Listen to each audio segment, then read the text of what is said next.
Buenas noches, mi nombre es Juliana Marcela Márquez Nieto. Soy estudiante de licenciatura en matemáticas y hoy le hablaré sobre un artículo de Hans Freudenthal, un matemático en didáctica y teoría curricular. Empezaremos diciendo que esta teoría realista de Hans es una teoría específica de instrucción para la educación matemática, porque esto está centrado en dominios matemáticos y es el que da la respuesta holandesa a la necesidad del mundo, que es la de reformar la enseñanza de las matemáticas. Hans decía que los estudiantes deben aprender matemáticas desarrollando y aplicando conceptos, también herramientas matemáticas en situaciones de la vida diaria para que tengan sentido para ellos. En pocas palabras, el término realista se refiere a la intención de ofrecer a los estudiantes situaciones o problemas que ellos pueden imaginar que en la realidad no sean así y que no tengan autenticidad de problema. Sin embargo, esta última no significa que la relación con la vida real no sea importante, solamente que implica que los contextos no estén necesariamente restringidos a situaciones de la vida real. Dentro de la didáctica y la teoría curricular de Freudenthal está un término llamado la matematización. La idea central de Freudenthal sobre la matematización es que él tenía las matemáticas como una actividad humana. Como he señalado anteriormente, para él las matemáticas no eran el cuerpo de conocimientos matemáticos, sino la actividad de resolver problemas y resolver términos más generales. La actividad de él era organizar la disciplina a partir de la realidad o de la matemática misma. A esto fue lo que él le llamó matematización. Entonces, en conclusión de la matematización, es el proceso de construcción de un modelo matemático. Un modelo matemático siempre se define como la organización sistemática de un conjunto de conceptos matemáticos. Siempre han estado basados en ciertos algoritmos para solucionar algún problema de la recta concreta y que éste establezca relaciones lógicas de manera exacta.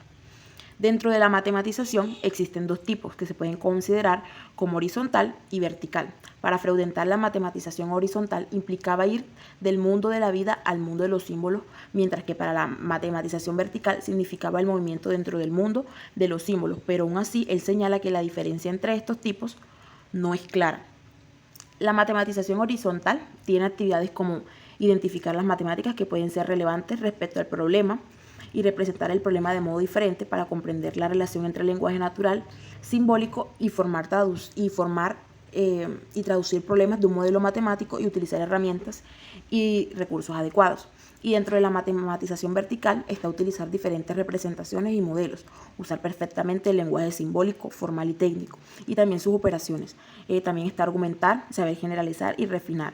Y por último, ajustar modelos matemáticos, o sea, combinar e integrar modelos.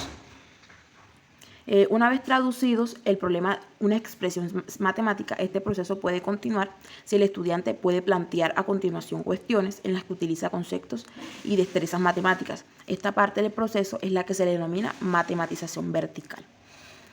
También dentro de la didáctica y el material curricular, según Freudenthal, estaba la competencia matemática. Esta concepción es la competencia matemática que respalde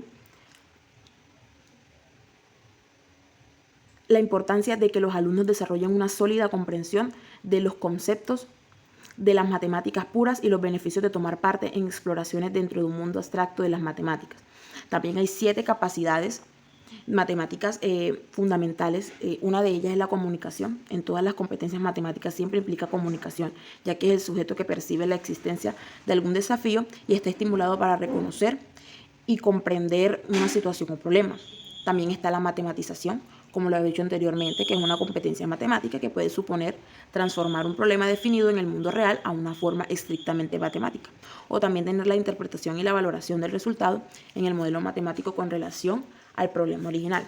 Por tercera tenemos la representación, que es la que implica con frecuencia las representaciones de objetos y situaciones matemáticas de las representaciones mencionadas, ya que incluyen gráficos, tablas, diagramas, imágenes, ecuaciones, fórmulas y materiales concretos. También está el razonamiento de la argumentación, que es la que implica los procesos de pensamiento arraigados de forma lógica, que son los que se exploran y conectan elementos de problemas para realizar inferencias para ellos. Por quinto tenemos el diseño de estrategias para resolver problemas en la competencia matemática. Este siempre suele requerir diseño de estrategias para resolver problemas matemáticos. Esta capacidad matemática puede ser requerida en cualquier proceso de la resolución de problemas. Por antepenúltimo tenemos la utilización de operaciones de un lenguaje simbólico, esta competencia matemática retiró la utilización de operaciones y un lenguaje simbólico formal y técnico. Los símbolos, las reglas y los sistemas empleados varían una función de los conocimientos concretos de contenido matemático. ya que se requiere un ejercicio específico para formular matemáticas y las herramientas matemáticas son muy importantes, ya que también incluyen herramientas físicas como los instrumentos de medición, también las calculadoras, las herramientas informáticas, ya que cada vez son más accesibles. Asimismo, también están las herramientas matemáticas que pueden desempeñar un papel crucial en la comunicación de los resultados. Y dentro de los conocimientos de contenido matemático, hay 4 categorías que caracterizan el conjunto de contenidos matemáticos que son básicos para la disciplina y que también ilustran áreas generales de contenido, que son los que orientan la elaboración de preguntas, que tenemos el cambio de relaciones del espacio y forman cantidad, incertidumbre y datos. Bueno, estas 4 categorías del área del contenido de las matemáticas pueden organizarse de modo que garantice la diversidad de preguntas en total área y centre en fenómenos matemáticos importantes, pero al mismo tiempo también imite y evita una división excesivamente sutil que obraría en contra de los énfasis, puesto que los problemas matemáticos desafiantes basados en situaciones reales. Y para terminar con este primer artículo, se puede concluir que todas estas competencias se entremezclan porque son necesarias, ya que al ejercitar las matemáticas se recurre al mismo tiempo muchas competencias de manera e intentan evaluar las competencias por separado. Siempre resultaría por lo general la matemática artificial y un comportamiento que no es necesariamente del área.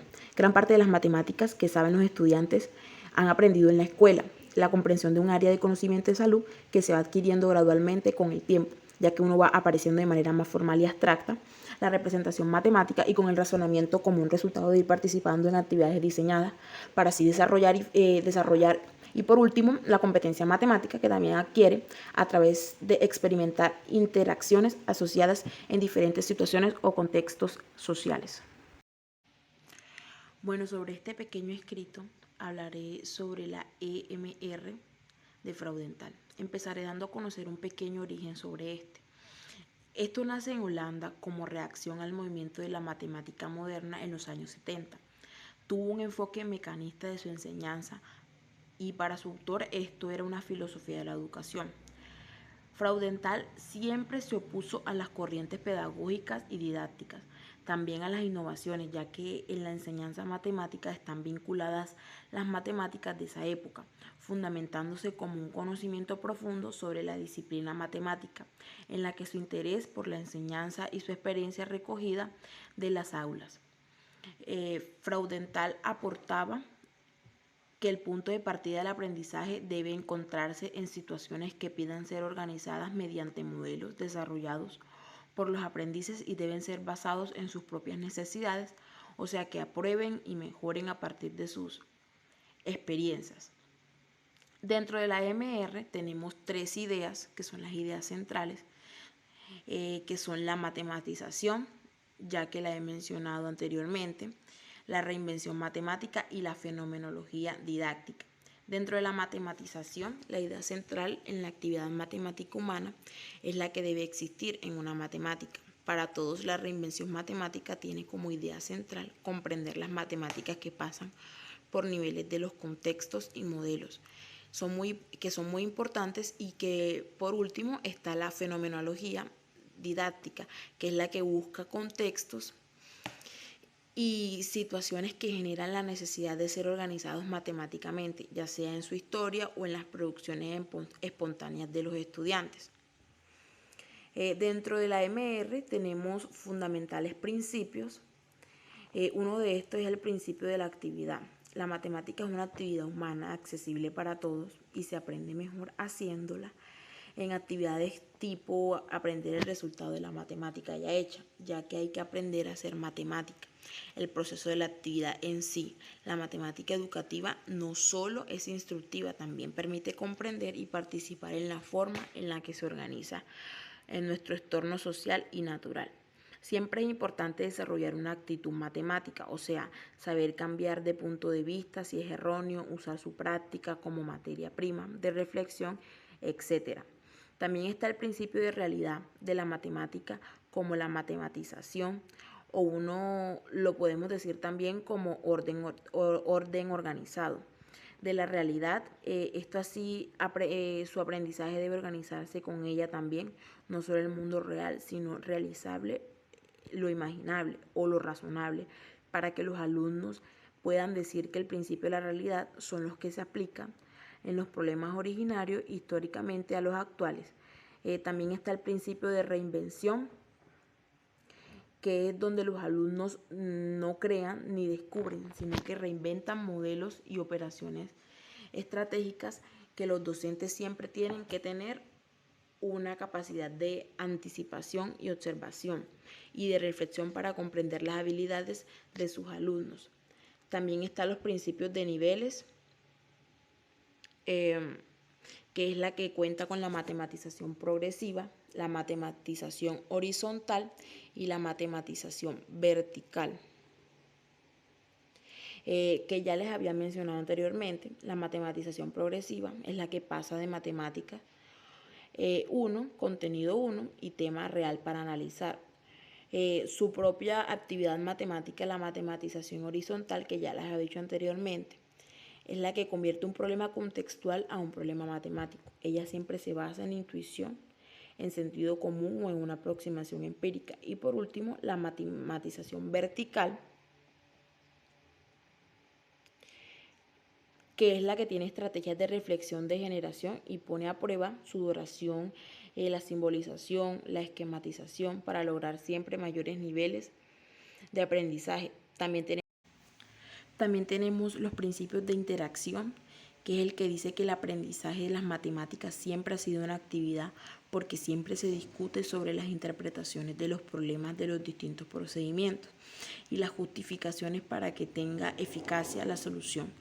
Esto no quita que la clase se vea como unidad que trabaja en grupos de cooperación heterogéneas, sino con distintos niveles de comprensión para que ellos se hagan de elegir problemas que nos permitan. Y por último tenemos el principio de interconexión o de estructuración en el alumno. Esto no es un receptor pasivo de matemáticas para cifrada, sino un sujeto que participa junto con otros en la organización matemática de fenómenos imaginables, la que tiene situaciones problemáticas realistas y siempre exige restablecer conexión, aplicación de varias herramientas matemáticas que tengan coherencia a la hora de aprender, posibilitando distintos modos de matemáticas y las situaciones, e ir logrando con más coherencia a través del currículo. Y por último hablaremos sobre la fenomenología de la didáctica. Dentro de esta está el objeto mental, la resolución de problemas, la fenomenología didáctica, la inversión antididáctica y la matematización. Para empezar, Hans Freudenthal fue un matemático y educador holandés. Su trabajo siempre se relacionaba con teoría curricular y didáctica. Fue investigador y educador. Hizo un gran aporte en la historia de las matemáticas. Él decía que las matemáticas sobre él habían tenido un giro en la vida humana que hace que lo posible tenga sentido y ha intervenido en todo el desarrollo de avances tecnológicos de nuestro planeta. Revisar la historia de las matemáticas en culturas de China, India, Imperio Islámico y parte de Europa. Esto hace reflexionar sobre la relación de las matemáticas y aspectos religiosos, espirituales y burocráticos, también económicos, y el desarrollo de la infraestructura de las antiguas civilizaciones. También tiene mucho que ver con el comercio, el cobro de impuestos que potencializaron el objeto matemático, que es lo que contiene el producto de la actividad humana y que hoy en día seguimos inmersos en su análisis fenomenológico. Él tenía la matemática como una actividad humana. El credo de Freudenthal fue que la matemática de la actividad humana, él construyó la teoría fenomenología de la educación matemática, cuyo punto de partida en la educación y la enseñanza. Él no creía en la transmisión de matemáticas con sistemas perforados.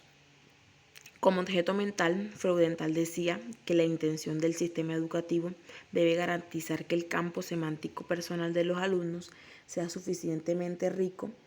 El campo semántico abarca todos los posibles contextos del conocimiento. Nuestros alumnos deben ser capaces de realizar restricciones semánticas, o sea, en el sentido que se convierten en significados, delimitando su campo semántico personal, llamado objeto mental. La inversión antididáctica, para este autor, las matemáticas deben ser pensadas para ser útiles y deben ser enseñadas como matematización, donde la investigación juega el papel crucial ya que nos permite hacer matemáticas. Fraudenthal no está de acuerdo con la educación matemática tradicional, donde se parte de enseñar el resultado de una actividad más que la actividad misma. Esto es lo que él le llama inversión de la actividad antididáctica ante la actividad matemática de niños. Las matemáticas puras y también debe aplicar dentro de la solución de problemas. Fraudenthal decía que son ejes de las matemáticas, la resolución de problemas y la organización de las mismas, como una disciplina. Él daba como prioridad de mayor importancia el de la educación matemática, que debía ser puesta a disposición matemática para todos los que les permitía resolver problemas de la vida cotidiana. También está la matematización. Nuestro deber como docentes es llevar al alumno de la matematización horizontal, que es la que consiste en convertir matemáticas potenciales reales en problemas matemáticos, a la matematización vertical, que es la que nos implica subir de nivel, donde el alumno logra nuevas invenciones, que implica avanzar en cambios sofisticados y encontrar métodos y soluciones sobre métodos corrientes a través de una reinvención guiada, construyendo rutas de aprendizaje con experimentos pesados. Y por último tenemos la fenomenología didáctica. Fraudenthal decía que el proceso de aprendizaje debe ser descontinuo, o sea, es decir, que quedó a partir de lo complejo, lo enriquecedor de nuestra vida cotidiana y llegar a los extractos, al mundo de los símbolos, lo que implica un gran compromiso con nosotros como docentes a la hora de planear la estrategia didáctica. Eso es lo que la fenomenología didáctica propone, o sea, propone situaciones ricas, organizadas, seleccionadas, que son las que permiten que el alumno organice el número de objetos matemáticos de los estudiantes que deben construir. Y por último, hablaremos sobre los tipos de fenomenología. Dentro de esta está la fenomenología didáctica, la fenomenología genética y la fenomenología histórica. Cada uno se caracteriza como análisis fenomenológico, que toman en consideración con respecto al concepto y cuyo análisis se realiza en el primer caso. Esto trata que los fenómenos que están organizados en las matemáticas tomadas están en su estado, que en el momento actual y considerando su actual es en el caso didáctico, que es el que interviene en los fenómenos presentes en el mundo de los alumnos y los que se proponen a las secuencias que enseñan. En el caso genético, los fenómenos se consideran con respecto al desarrollo cognitivo de los aprendices, y en el caso histórico se presenta especialmente la atención a los fenómenos de estas descripciones de relaciones entre los fenómenos y los conceptos.